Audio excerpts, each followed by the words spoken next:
Всем привет! Вы на канале Готовим с Оксаной Пашко. Сегодня приготовим закусочные рулетики с овощами. Этот рецепт проще простого, но в нем хорошо подобрана вкусовая композиция.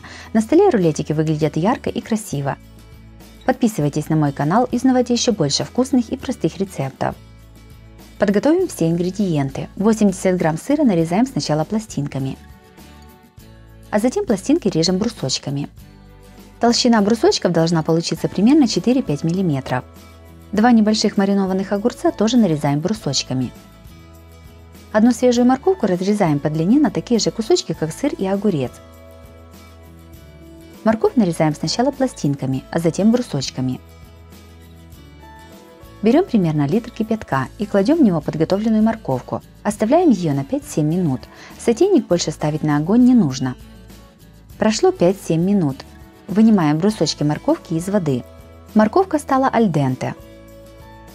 Берем небольшой пучок зеленого лука и отрезаем белую часть, она нам не понадобится.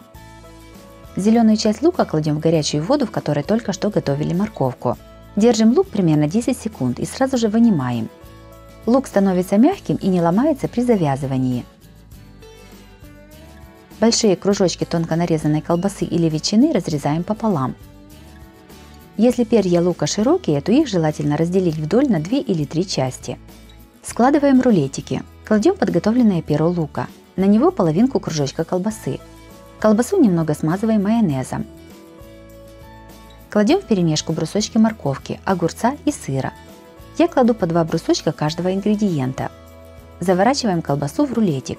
Получившийся рулетик перевязываем зеленым луком. Также рулетик можно скрепить шпажкой или зубочисткой.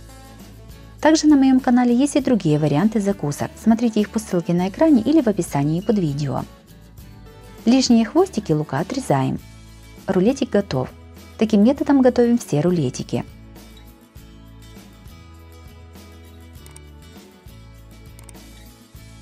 Закуска рулетики с овощами получилась очень вкусной. Она красиво смотрится на праздничном столе, готовится легко и из доступных ингредиентов. Если вам понравилась такая закуска, то обязательно ставьте лайк. Подписывайтесь на мой канал, чтобы не пропустить новые видео. С вами была Оксана Пашко. Готовьте вкусно, готовьте с удовольствием.